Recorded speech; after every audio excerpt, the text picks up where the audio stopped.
प्रिय मित्रों नमस्कार। पितृपक्ष चल रहे हैं। पितृपक्ष में पितरों की मुक्ति के लिए श्रीमद् भगवद गीता के 7वें अध्याय के महात्म्य एवं 7वें अध्याय का पाठ करने से पितृदेवता मुक्त होकर घर में सुख शांति का वरदान देते हैं। आज के इस वीडियो में हम 7वें अध्याय का महात्म्य हिंदी में और अर्थ सहित संपूर्ण 7वें अध्याय का पाठ करेंगे। आइए वीडियो शुरू करते हैं। भगवद गीता के 7वें अध्याय का महात्म्य। भगवान शिव कहते हैं, हे पार्वती, अब मैं 7वें अध्याय का महात्म्य बतलाता हूँ, जिसे सुनकर कानों में अमृत राशि भर जाती है। पाटलिपुत्र नामक एक दुर्गम नगर है, जिसका गोपुर द्वार बहुत ही ऊंचा है। उस नगर में शंकुकर्ण नाम का एक ब्राह्मण रहता था। उसने वैश्य वृत्ति का आश्रय लेकर बहुत धन कमाया, किंतु ना तो कभी पितरों का तर्पण किया और ना देवताओं का पूजन ही। वह धनोपार्जन में तत्पर होकर राजाओं को ही भोज दिया करता था। एक समय की बात है, उस ब्राह्मण ने अपना चौथा विवाह करने के लिए पुत्रों और बंधुओं के साथ यात्रा की। मार्ग में आधी रात के समय जब वह सो रहा था, तब एक सर्प ने कहीं से आकर उसकी बाह में काट लिया।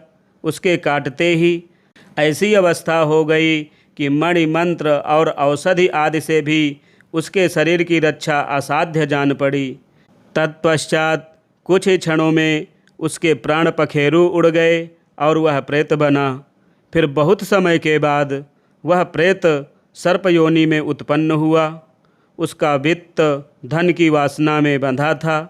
उसने पूर्व वृतांत को स्मरण करके सोचा, मैंने घर के बाहर करोड़ों की संख्या में अपना जो धन गाड़ रखा है, उससे इन पुत्रों को वंचित करके स्वयं ही उसकी रक्षा करूँगा। सांप की योनि से पीड़ित होकर पिता ने एक दिन स्वप्न में अपने पुत्रों के समक्ष आकर अपना मनोभाव बताया। तब उसके पुत्रों ने सवेरे उठकर बड़े विस्मय के साथ एक दूसरे से स्वप्न की बात कही। उनमें से मंझला पुत्र कुदाल हाथ में लिए घर से निकला और जहाँ उसके पिता सर्पयोनि धारण करके रहते थे, उस स्थान पर गया। यद्यपि उसे धन के स्थान का ठीक ठीक पता नहीं था, तो भी उसने चिन्हों से उसका ठीक निश्चय कर लिया और लोभ बुद्धि से वहाँ पहुंचकर बावड़ी को खोदना आरंभ किया। तब उस बावड़ी से बड़ा भयानक सांप प्रकट हुआ और बोला, ओ मूढ़, तू कौन है? किस लिए आया है? यह बिल क्यों खोद रहा है? किसने तुझे भेजा है? ये सारी बातें मेरे सामने बता। पुत्र, मैं आपका पुत्र हूँ। मेरा नाम शिव है। मैं रात्रि में देखे हुए स्वप्न से विस्मित होकर यहाँ का स्वर्ण लेने के कौतूहल से आया हूँ। पुत्र की यह वाणी सुनकर वह सांप हंसता हुआ उच्च स्वर से इस प्रकार स्पष्ट वचन बोला, यदि तू मेरा पुत्र है तो मुझे शीघ्र ही बंधन से मुक्त कर। मैं अपने पूर्व जन्म के गाड़े हुए धन के लिए ही सर्पयोनि में उत्पन्न हुआ हूँ। पुत्र, पिताजी, आपकी मुक्ति कैसे होगी, इसका उपाय मुझे बताइए, क्योंकि मैं इस रात में सब लोगों को छोड़कर आपके पास आया हूँ। पिता, बेटा, गीता के अमृतमय 7वें अध्याय को छोड़कर मुझे मुक्त करने में तीर्थ, दान, तप और यज्ञ भी सर्वथा समर्थ नहीं है। केवल गीता का 7वां अध्याय ही प्राणियों के जरा, मृत्यु आदि दुखों को दूर करने वाला है। पुत्र, मेरे श्राद्ध के दिन गीता के 7वें अध्याय का पाठ करने वाले ब्राह्मण को श्रद्धापूर्वक भोजन कराओ। इससे निःसंदेह मेरी मुक्ति हो जाएगी। वत्स, अपनी शक्ति के अनुसार पूर्ण श्रद्धा के साथ निर्व्यसी और वेद विद्या में प्रवीण अन्य ब्राह्मणों को भी भोजन कराना। सर्पयोनि में पड़े हुए पिता के ये वचन सुनकर सभी पुत्रों ने उसकी आज्ञा अनुसार तथा उससे भी अधिक किया। तब शंकुकर्ण ने अपने सर्प शरीर को त्याग कर दिव्य देह धारण किया और सारा धन पुत्रों के अधीन कर दिया। पिता ने करोड़ों की संख्या में जो धन उनमें बांट दिया, उससे वे बहुत प्रसन्न हुए। उनकी बुद्धि धर्म में लगी हुई थी, इसलिए उन्होंने बावली, कुआं, पोखरा, यज्ञ तथा देव मंदिर के लिए उस धन का उपयोग किया और अन्नशाला भी बनवाई। तत्पश्चात 7वें अध्याय का सदा जप करते हुए उन्होंने मोक्ष प्राप्त किया। हे पार्वती, यह तुम्हें 7वें अध्याय का महात्म्य बतलाया, जिसके श्रवण मात्र से मानव सब पातकों से मुक्त हो जाता है। श्रीमद्भगवद्गीता सप्तमोऽध्यायः। श्रीभगवानुवाच मय्यासक्तमनाः पार्थ योगं युञ्जन्मदाश्रयः असंशयं समग्रं मां यथा ज्ञास्यसि तच्छृणु।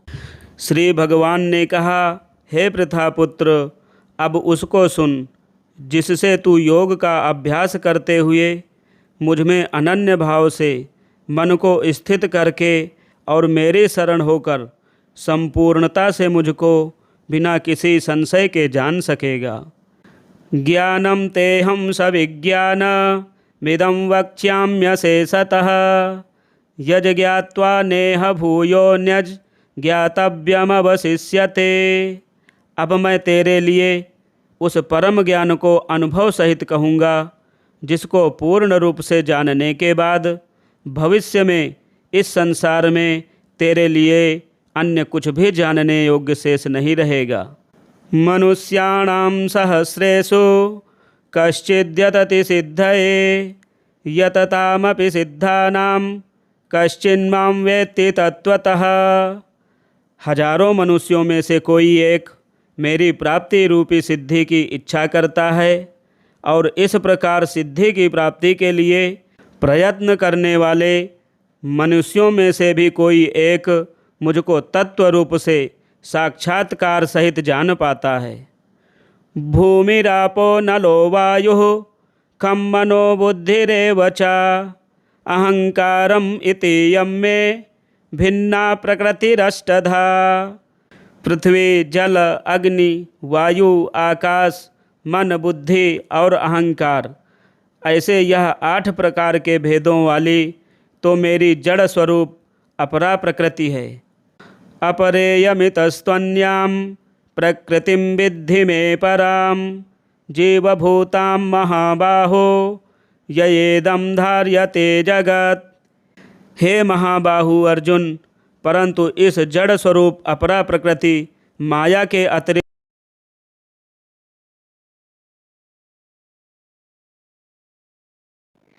एतद्योनीनि भूतानि सर्वाणीत्युपधारय अहं कृत्स्नस्य जगतः प्रभवः प्रलयस्तथा। हे अर्जुन, तू मेरी इन जड़ तथा चेतन प्रकृतियों को ही सभी प्राणियों के जन्म का कारण समझ, और मैं ही इस संपूर्ण जगत की उत्पत्ति तथा प्रलय का मूल कारण हूँ। मत्तः परतरं नान्यत् किंचिदस्ति धनंजय मयि सर्वमिदं प्रोतं सूत्रे मणिगणा इव। हे धनंजय, मेरे अतिरिक्त अन्य कुछ भी नहीं है। जिस प्रकार माला में मोती धागे पर आश्रित रहते हैं, उसी प्रकार यह संपूर्ण जगत मणियों के समान मुझ पर ही आश्रित है। रसोऽहमप्सु कौन्तेय प्रभास्मि शशि सूर्ययोः प्रणवः सर्ववेदेषु शब्दः खे पौरुषं नृषु। हे कुंती पुत्र, मैं ही जल का स्वाद हूँ, सूर्य तथा चंद्रमा का प्रकाश हूँ, समस्त वैदिक मंत्रों में ओंकार हूँ, आकाश में ध्वनि हूँ, और मनुष्यों द्वारा किया जाने वाला पुरुषार्थ भी मैं हूँ। पुण्यो गंधः पृथिव्याञ्च तेजश्चास्मि विभावसौ जीवनं सर्वभूतेषु तपश्चास्मि तपस्विषु। मैं पृथ्वी में पवित्र गंध हूँ, अग्नि में ऊष्मा हूँ, समस्त प्राणियों में वायु रूप में प्राण हूँ, और तपस्वियों में तप भी मैं हूँ। बीजं मां सर्वभूतानां विद्धि पार्थ सनातनम बुद्धिर्बुद्धिमतामस्मि तेजस्तेजस्विनामहम्। हे पृथापुत्र, तू मुझको ही सभी प्राणियों का अनादि अनंत बीज समझ मैं बुद्धिमानों की बुद्धि और तेजस्वी मनुष्यों का तेज हूँ। बलम बलवताम चाहम कामराग विवर्जितम धर्मा विरुद्धो भूतेषु कामोस्मि भरतर्षभ। हे भरत श्रेष्ठ अर्जुन, मैं बलवानों का कामना रहित और आसक्ति रहित बल हूँ और सब प्राणियों में धर्मानुसार शास्त्रानुसार विषयी जीवन हूँ। ये चैव सात्विका भावा राजसास्तामसाश्च ये मत्त एवेति तान् विद्धि न त्वहं तेषु ते मयि। प्रकृति के 3 गुण सत्वगुण, रजगुण और तमोगुण से उत्पन्न होने वाले भाव, उन सबको तू मुझसे उत्पन्न होने वाले समझ, परंतु प्रकृति के गुण मेरे अधीन ही हैं, मैं उनके अधीन नहीं हूँ। त्रिभिर्गुणमयैर्भावै रेभिः सर्वमिदं जगत् मोहितं नाभिजानाति मामेभ्यः परमव्ययम्। प्रकृति के इन 3 गुणों से उत्पन्न भावों द्वारा संसार के सभी जीव मोहग्रस्त रहते हैं। इस कारण प्रकृति के गुणों से अतीत मुझ परम अविनाशी को नहीं जान पाते। दैवी है सा गुणमयी मम माया दुरत्यया मामेव ये प्रपद्यन्ते मायामेतां तरन्ति ते। यह 3 दिव्य गुणों से युक्त मेरी अपराशक्ति स्वरूप माया को पार कर पाना असंभव है, परंतु जो मनुष्य मेरे शरणागत हो जाते हैं वह मेरी इस माया को आसानी से पार कर जाते हैं। न माम दुष्कृतिनो मूढ़ाः प्रपद्यन्ते नराधमाः माययापहृत ज्ञाना आसुरं भावमाश्रिताः। मनुष्यों में अधर्मी और दुष्ट स्वभाव वाले मूर्ख लोग मेरी शरण ग्रहण नहीं करते हैं। ऐसे नास्तिक स्वभाव धारण करने वालों का ज्ञान मेरी माया द्वारा हर लिया जाता है। चतुर्विधा भजन्ते माम जनाः सुकृतिनोऽर्जुन आर्तो जिज्ञासुरर्थार्थी ज्ञानी च भरतर्षभ। हे भरत श्रेष्ठ अर्जुन, 4 प्रकार के उत्तम कर्म करने वाले, नंबर 1 आर्त दुख से निवृत्ति चाहने वाले, नंबर 2 अर्थार्थी धन संपदा चाहने वाले, नंबर 3 जिज्ञासु केवल मुझे जानने की इच्छा वाले, और चौथे होते हैं ज्ञानी मुझे ज्ञान सहित जानने वाले। भक्त मेरा स्मरण करते हैं। तेषां ज्ञानी नित्युक्त एक भक्तिर्विशिष्यते प्रियो हि ज्ञानिनोत्यर्थ महं स च मम प्रियः। इनमें से वह ज्ञानी सर्वश्रेष्ठ हैं जो सदैव अनन्य भाव से मेरी शुद्ध भक्ति में स्थित रहता है, क्योंकि ऐसे ज्ञानी भक्त को मैं अत्यंत प्रिय होता हूँ और वह मुझे अत्यंत प्रिय होता है। उदाराः सर्व एवैते ज्ञानी त्वात्मैव मे मतम् आस्थितः स हि युक्तात्मा मामेवानुत्तमां गतिम्। यद्यपि ये 4 प्रकार के भक्त उदार हृदय वाले हैं, परंतु मेरे मत के अनुसार ज्ञानी भक्त तो साक्षात मेरा ही स्वरूप होता है, क्योंकि वह स्थिर मन बुद्धि वाला ज्ञानी भक्त मुझे अपना सर्वोच्च लक्ष्य जानकर मुझ में ही स्थित रहता है। बहूनां जन्मनामन्ते ज्ञानवान् मां प्रपद्यते वासुदेवः सर्वमिति समहात्मा सुदुर्लभः। अनेकों जन्मों के बाद अपने अंतिम जन्म में ज्ञानी मेरी शरण ग्रहण करता है। उसके लिए सभी के हृदय में स्थित सब कुछ मैं ही होता हूँ। ऐसा महात्मा अत्यंत दुर्लभ होता है। कामैस्तैस्तैर्हृतज्ञानाः प्रपद्यन्ते अन्यदेवताः तं तं नियममास्थाय प्रकृत्या नियताः स्वया। जिन मनुष्यों का ज्ञान संसारिक कामनाओं के द्वारा नष्ट हो चुका है, वे लोग अपने अपने स्वभाव के अनुसार पूर्व जन्मों के अर्जित संस्कारों के कारण प्रकृति के नियमों के बस में होकर अन्य देवी देवताओं की शरण में जाते हैं। यो यो याम याम तनुं भक्तः श्रद्धयार्चितुमिच्छति तस्य तस्याचलां श्रद्धां तामेव विदधाम्यहम्। जैसे ही कोई भक्त जिन देवी देवताओं के स्वरूप को श्रद्धा से पूजने की इच्छा करता है, मैं उसकी श्रद्धा को उन्हीं देवी देवताओं के प्रति स्थिर कर देता हूँ। सतया श्रद्धया युक्तस्तस्याराधनमीहते लभते च ततः कामान् मयैव विहितान् हितान्। वह भक्त सांसारिक सुख की कामनाओं से श्रद्धा से युक्त होकर उन देवी देवताओं की पूजा आराधना करता है और उसकी वह कामनाएं पूर्ण भी होती हैं, किंतु वास्तव में यह सभी इच्छाएं मेरे द्वारा ही पूरी की जाती हैं। अंतवत्तु फलं तेषां तद्भवत्यल्पमेधसां देवान् देवयजो यान्ति मद्भक्ता यान्ति मामपि।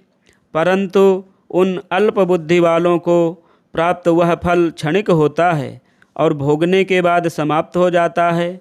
देवताओं को पूजने वाले देवलोक को प्राप्त होते हैं, किंतु मेरे भक्त अंततः मेरे परम धाम को ही प्राप्त होते हैं। अव्यक्तं व्यक्तिमापन्नं मन्यन्ते माम बुद्धयः परम भावमजानन्तो ममाव्ययमनुत्तमम्। बुद्धिहीन मनुष्य मुझ अप्रकट परमात्मा को मनुष्य की तरह जन्म लेने वाला समझते हैं, इसलिए वह मेरे सर्वश्रेष्ठ अविनाशी स्वरूप के परम प्रभाव को नहीं समझ पाते हैं। नाहं प्रकाशः सर्वस्य योगमाया समावृतः मूढ़ोऽयं नाभिजानाति लोको मामजमव्ययम्। मैं सभी के लिए प्रकट नहीं हूँ, क्योंकि मैं अपनी अंतरंगा शक्ति योग माया द्वारा आच्छादित रहता हूँ। इसलिए यह मूर्ख मनुष्य मुझ अजन्मा अविनाशी परमात्मा को नहीं समझ पाते हैं। वेदाहं समतीतानि वर्तमानानि चार्जुन भविष्याणि च भूतानि मां तु वेद न कश्चन। हे अर्जुन, मैं भूतकाल में, वर्तमान में और भविष्य में जन्म मृत्यु को प्राप्त होने वाले सभी प्राणियों को जानता हूँ, परंतु मुझे कोई नहीं जानता। इच्छा द्वेष समुत्थेन द्वंद्वमोहेन भारत सर्वभूतानि सम्मोहं सर्गे यान्ति परन्तप। हे भरतवंशी, हे शत्रु विजेता, संसार में सभी प्राणी इच्छा द्वेष आदि द्वंद्वों से उत्पन्न मोह के कारण जन्म लेकर पुनः मोह को प्राप्त होते हैं। येषां त्वन्तगतं पापं जनानां पुण्यकर्मणां ते द्वंद्वमोह निर्मुक्ता भजन्ते मां दृढ़व्रताः। परंतु जिस मनुष्य ने पूर्व जन्म में और इस जन्म में पुण्य कर्म किए हैं तथा उसके सभी पाप पूर्ण रूप से नष्ट हो चुके हैं, वह दृढ़ संकल्प के साथ मेरी भक्ति करके मोह आदि सभी द्वंद्वों से मुक्त हो जाता है। जरा मरण मोक्षाय मामाश्रित्य यतन्ति ये ते ब्रह्म तद्विदुः कृष्ण मध्यात्मं कर्म चाखिलम्। जो मनुष्य मेरी शरण होकर वृद्धावस्था और मृत्यु से मुक्ति पाने की इच्छा करता है, ऐसे मनुष्य उस ब्रह्म को, परमात्मा को और उसके सभी कर्मों को पूरी तरह से जानता है। साधिभूताधिदैवं मां साधियज्ञं च ये विदुः प्रयाणकालेऽपि च मां ते विदुर्युक्तचेतसः। जो मनुष्य मुझे अधिभूत, संपूर्ण जगत का कर्ता, अधिदैव, संपूर्ण देवताओं का नियंत्रक तथा अधियज्ञ, संपूर्ण फलों का भोक्ता सहित जानता है और जिसका मन निरंतर मुझ में स्थित रहता है, वह मनुष्य मृत्यु के समय में भी मुझे जानता है। ओम तत्सदिति श्रीमद्भगवद्गीतासूपनिषत्सु ब्रह्म विद्यायां योगशास्त्रे श्रीकृष्णार्जुन संवादे भगवद्ज्ञान योगो नाम 7वाध्यायः। श्राद्ध पक्ष के दिनों में मित्रों इस पाठ को श्रवण करें। आपके पितरों को सद्गति और मुक्ति प्राप्त होगी और आपके जीवन में सुख शांति खुशहाली आएगी। आप पाठ अवश्य श्रवण करें। यदि हमारे चैनल में नए हैं तो चैनल को सब्सक्राइब करें, वीडियो शेयर करें, लाइक करें। मिलते हैं अगले वीडियो में। जय श्री कृष्ण।